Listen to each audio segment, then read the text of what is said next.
Kosova nga viti në vit po hyn në krizë dhe po bartin krizat pa u zgjedhur. Në këtë drejtim efektet e mungesës së stabilitetit politik ndër vite i kanë dhënë rezultate veta negative në aspektin ekonomik. Sot Kosova është një shtet i varur nga importi. Në vitin 2025 kemi pas një import rekord mbi 7 miliard euro. Kemi të kurrje të eksportet të produkteve made in Kosova, kemi pak investime nga jashtë dhe tëra kjo definitivisht po reflekton në rritje të inflacionit, një inflacion që në vitin 2026 e ka arrit një shkallë të lartë mbi 6%, kur kësaj shtohet fakti që pagat qoftë sektorin privat, qoftë në administratë pothuajse janë të nivelit të vitit kaluar, po e shihni që shporta e qytetarëve të Kosovës me produkte esenciale çdo herë më e varfër. Fakti që në vitin 2025 kemi pas ngritje të çmimit të energjisë elektrike ka ndikuar në mënyrë të drejtpërdrejtë edhe në inflacion, edhe në ngritje të çmimeve të produkte esenciale. Fakti që viti 2026 ka filluar tani me një luftë në xhirin persik, ku derivatet e naftës janë në ngritje sipër, e tëra kjo do të reflektojë në mënyrë zinxhirore që të shtrajtojnë jo vetëm produktet, por shërbimet e ndryshme, dhe kur kësaj shtohet që nga prilli i vitit 2026 pritet që do të kemi ngritje të çmimit të energjisë elektrike prap, ku kërkohet afër 20%, atëherë nuk duhet të na habit fakti që do të thotë e kemi këtë inflacion, dhe ky inflacion për fat të keq do të ketë shumë më tepër trend të rritjes se sa të ndërprerjes. Krizat politike dhe bartja e tyre nga viti në vit po lëjnë gjuhë negative, dhe në këtë drejtim besoj që duhet të mësohet e vërteta që nëse dëshirojmë ekonomi, duhet të bëjmë më tepër për ekonomi, dhe në Kosovë shumë më tepër kemi agjendë politike se sa ekonomike. Është vërtet që inflacioni duke i goditur jo vetëm ekonominë në përgjithësi, por në veçanti fuqinë blerëse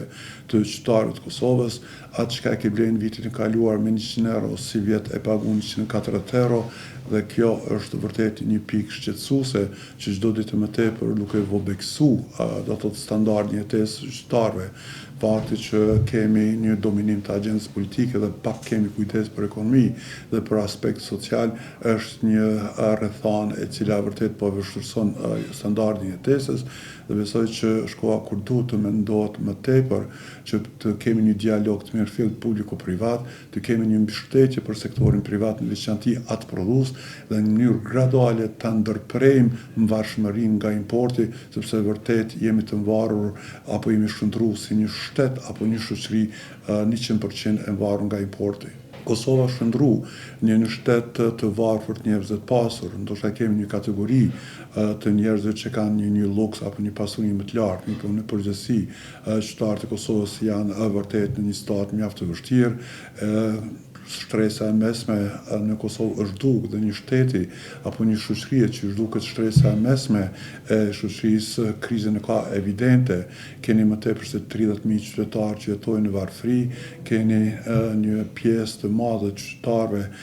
që afër 51% të tyre nuk janë të gatshëm që të përballojnë çdo devijim apo çdo rritje të shpenzimeve për 200 euro brenda një muaji, dhe kur e keni parasysh faktin tjetër që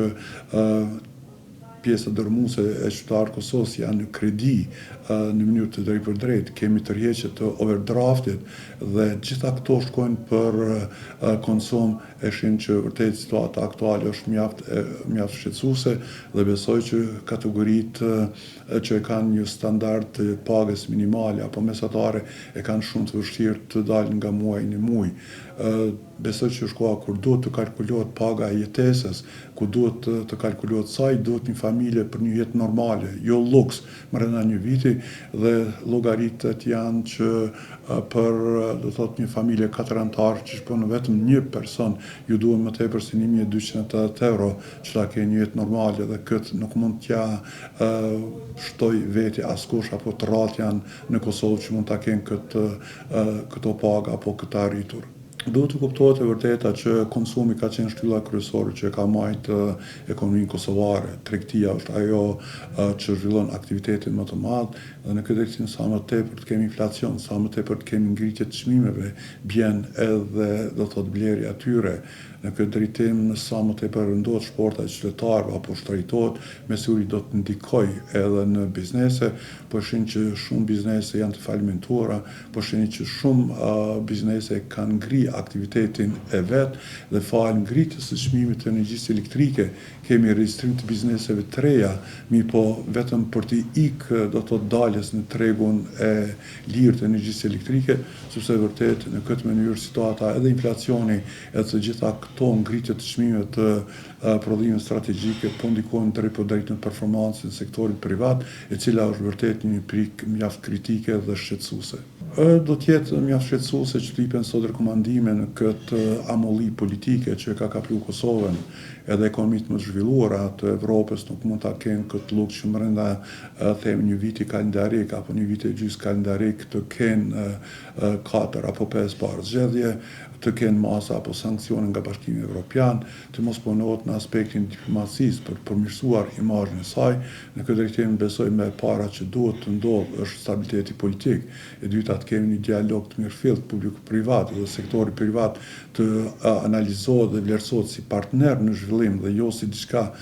për ta ndëshkuar. E treta të forcohet diplomacia ekonomike dhe politike kudo në botë që të promovohet Kosova dhe mbi të gjitha kjo diplomaci të jetë në funksion të largimit të masave të sankcioneve të cilat e kanë godit Kosovën ndër vite dhe të bëjmë çmas që të përmirësohet imazhi i Kosovës, por imazhi i Kosovës nuk mund të përmirësohet nëse nuk punojmë më tepër nga brenda, të kemi një dialog në mbështetje të sektorit privat vendor, sepse ambasadorët më të mirë që mund ta promovojnë ekonominë e Kosovës dhe të ndikojnë në stabilitet ekonomik dhe në zhvillim të qëndrueshëm ekonomik është sektori privat vendor dhe diaspora dhe në një shtet nga i cili ik kapitali i biznese vendore, ik prodhimi vendor dhe nuk ka investime nga diaspora, besoj është një pikë kritike që duhet i prek në ndërgjegje shumë politikan që ta kuptojnë që situata është alarmante dhe për ekonomi do të bëhet më tepër sa vetëm të flitet.